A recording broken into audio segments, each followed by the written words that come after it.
अच्छा जी। तो hello everyone. आज मेरे साथ हैं श्री रावत सर, जो कि गुज्जर बस्ती में हाई स्कूल में अंग्रेजी के अध्यापक हैं। और आज उन्होंने हमें अपनी रिटायरमेंट अपने यहाँ विद्यालय में रिटायरमेंट पार्टी में, जो कि विज्ञान की मैडम है, उनकी रिटायरमेंट पार्टी को उसमें इनवाइट किया था। तो रावत सर से मैं चाहूँगा कि पहले थोड़ा अपने बारे में बताएंगे, फिर मैं मैडम के बारे में कुछ क्वेश्चन सर से करूँगा। जी तो सर थोड़ा अपने बारे में। सर, मैं सतबीर सिंह रावत, सहायक अध्यापक गुज्जर बस्ती में हूँ, अंग्रेजी विषय से। और पूर्व में मैं उत्तरकाशी जनपद से बिलोंग करता हूँ बेसिकली। और मेरी लगभग 27 साल की सेवा जनपद उत्तरकाशी में ही है। और जो मेरी प्रथम नियुक्ति हुई है वो प्राथमिक शिक्षा से हुई है, और यहाँ पर मैं जो प्रमोशन में। अच्छा, तो सर मैम रिटायर हो रही हैं, जी और मैंने सुना है कि मैम जो है विद्यालय में एक अच्छी हार्ड वर्किंग कर्मठ जो है शिक्षिका थी। जी तो आपका कैसा अनुभव है उनके साथ?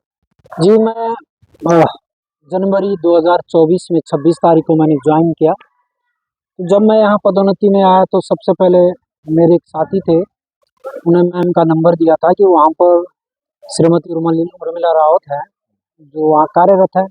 तो मैंने दूरभाष से संपर्क किया और प्रथम दिवस में ही मैंने रिक्वेस्ट की कि मैम मैं जाऊँगा, मुझे तो रास्ता पता नहीं है। तो उन्होंने कहा मैं भी चलूँगी। तो उस दिन से आज तक मैं मैडम के साथ रहा। तो मैंने जो देखा वो बहुत लगनशील, कर्मठ, अपने कार्य के प्रति बहुत ही ईमानदार और अपने दायित्व को समझने वाली महिला थी। और मुझे बहुत अच्छा लगा उनके साथ कई अनुभव। और हमेशा वो विद्यालय हित और बच्चों की हित को जो है सर्वोपरि रखती थी। अपनी व्यक्तिगत जो समस्याएं हैं, पारिवारिक समस्याएं अगर कुछ हैं भी तो उनकी चर्चा वो कम करती थी। उनकी जो भी चर्चाएं होती थी वो विद्यालय हित में, बच्चों के और शिक्षण संबंधी ज़्यादा चर्चाएं होती थी। अच्छा, तो जी मेरा अगला प्रश्न है, क्योंकि यहाँ पर जैसे मैंने देखा है कि गुज्जर बस्ती में ये जो छात्र हैं, जी ये मूल रूप से वन गुज्जर हैं। जी और ये जो है मोतीचूर के जंगलों में राजा जी गार्डन में जी रहा करते थे, वहाँ से इनको यहाँ माइग्रेट किया गया है। तो बताएंगे कि बच्चों का बेसिक लेवल जो है, बेसिक आईक्यू किस तरह का है यहाँ बच्चों का?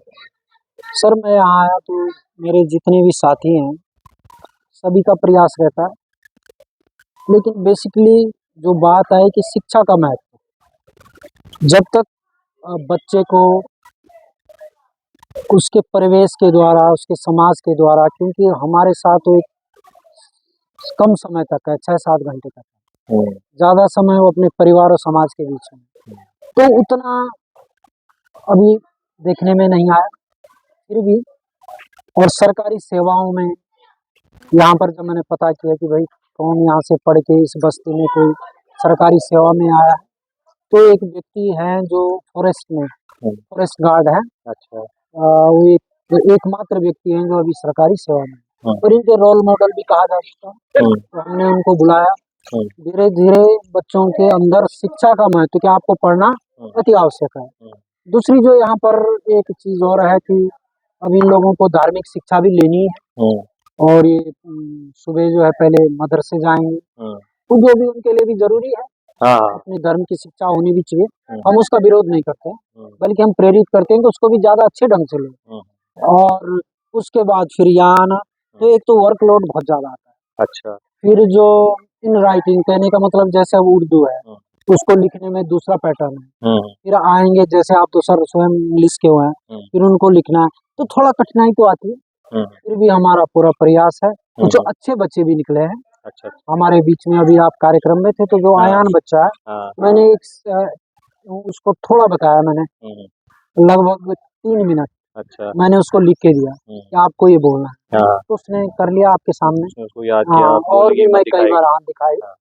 तो ऐसा नहीं है, हम हतोत्साहित नहीं है, और हम प्रयासरत हैं। ठीक।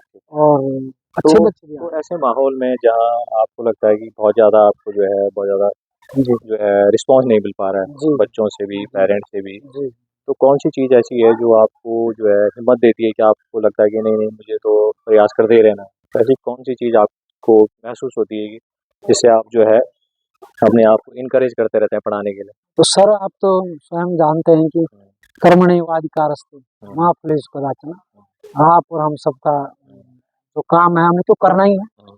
पर ऐसा नहीं है, गुदड़ी के लाल इनके बीच में भी एक दो बच्चे हैं जिनको देख करके हमें उत्साहित होते हैं, मोटिवेशन मिलता है जब वो बच्चे रिस्पॉन्स करते हैं क्लास में। ठीक है, बड़े स्तर पे नहीं, लेकिन अगर हमें 5% भी रिस्पॉन्स मिल रहा है तो हमें प्रेरित करता है, उत्साहित करता है, और उनको हम उदाहरण के रूप में प्रस्तुत करते हैं दूसरों के सामने कि देखो भाई ये बच्चे भी तो आपके बीच के हैं। ठीक, तो कहने का मतलब मेनली प्रेरणा जो है आप अपने अंदर से लेते हैं, जी जी अपने अपने कर्म से लेते हैं जी कि जी हाँ मेरा कर्म जो है सर्वोपरि है जी और मुझे अपना कर्म करना है। जी जी जैसे कि हमने देखा है, महसूस किया है इतने सालों की सेवा में जी कि हमें बहुत ज़्यादा सपोर्ट जो है अपने शिक्षक साथियों का भी नहीं मिल पाता है, जी क्योंकि सिस्टम भी ऐसा हो गया है जी और सभी लोग जो है इंटरेस्टेड भी नहीं है पढ़ाई में। जी। तो उसके बारे में आप क्या कहना चाहेंगे? सर उसके बारे में अब यह है कि हम ऐसे पेशे में हैं कि हम अपने कार्यों से दूसरों को शायद हो सकता है उदाहरण दे सकें, हम कमिटमेंट रहें और ये आशा करते हैं कि और लोग भी उससे सीखें। और फिर यह सर कि हमारे जो कर्म है वो तो हमें ही मिलना है। और अगर हम आज अपने कर्म को अच्छे ढंग से नहीं करेंगे तो किसी न किसी रूप में लौट के आएगा ठीक है, जो कर्म है हमारे। चलिए जी ठीक, तो बहुत बहुत धन्यवाद आपके धन्यवाद समय के बीस जी, हम आपसे भी प्रेरित होते हैं। और मैंने सर बच्चों से सुना है पत्री के, लिए। आप भी बहुत अच्छा काम करते हैं और खुशी होती है, हमारे कंधे ऊंचे होते हैं, चलो हमारे बीच में ऐसे भी लोग हैं जिनका समाज में बच्चों के द्वारा जो अप्रिशिएट किए जा रहे हैं। Thank you sir. Thank you. बहुत बहुत